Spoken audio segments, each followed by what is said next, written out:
Dear Ponyville school teacher, this letter is to inform you that the last meeting of the Council of Scholars, the Curriculum Committee, has voted to introduce an additional item to the equestrian elementary school curriculum. This reads 4.3.2.8 Fiction and Nonfiction. All fools should understand the difference between what is fact and what is fiction. This includes understanding the fictional nature of stories and the ability to correctly catalog books as either fiction or nonfiction. You are expected to adapt your teaching to include this new requirement. Yours sincerely, Clear Cut, Ministry of Education. At this time of the year, most ponies would have finished a letter with a friendly greeting, such as wishing you the best for the festive season. However, Cheerilee knew better than to expect this from the ministry. After first checking that none of the foals were looking, she pulled a face. How did the ministry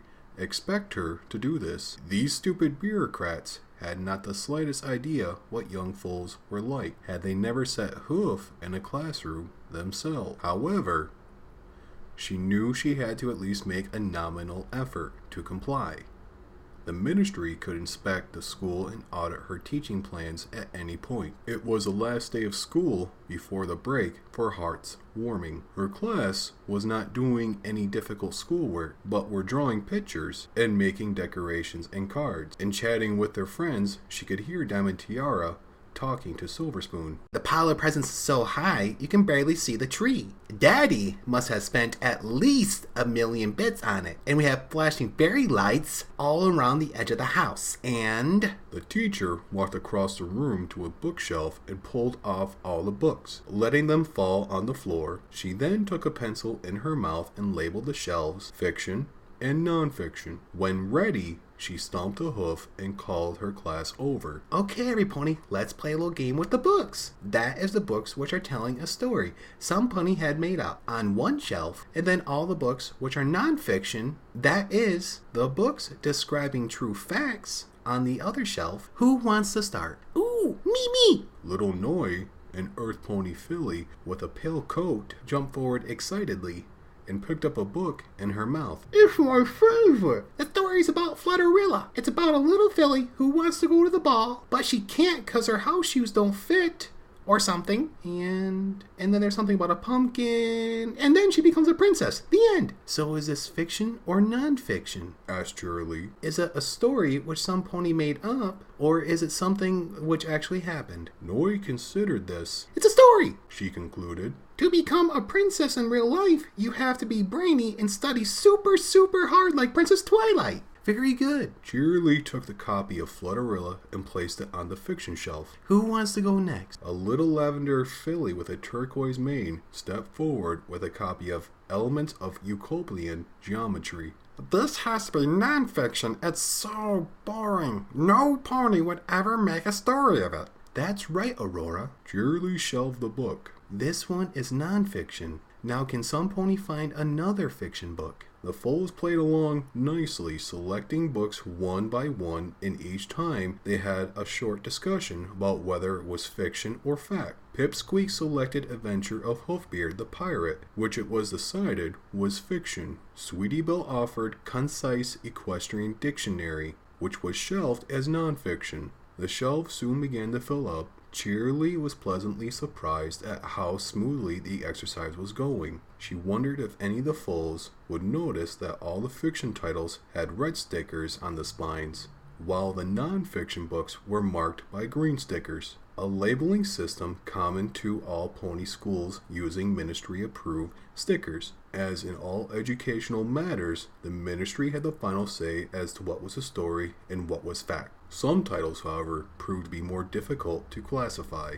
This one is nonfiction. Scootaloo came forward with a copy of Daring Do in the Ring of Destiny. It's all about the adventure which Daring Do and Rainbow Dash had where they battled with Dr. Caballera and Aoizoto, escaped from the fortress of Talakon, and saved the world. That's just a story, said Silver Spoon. So it goes on the fiction shelf. No, it's what really happened. Rainbow Dash told me. She was really there. See? Scootaloo thumped a hoof on the illustration of Rainbow Dash on the cover of the book. Don't believe everything that Rainbow Dash says. Every pony knows that the Daring Do books are fiction. Cheerilee had enjoyed many conversations with Twilight Sparkle about A.K. Yearling.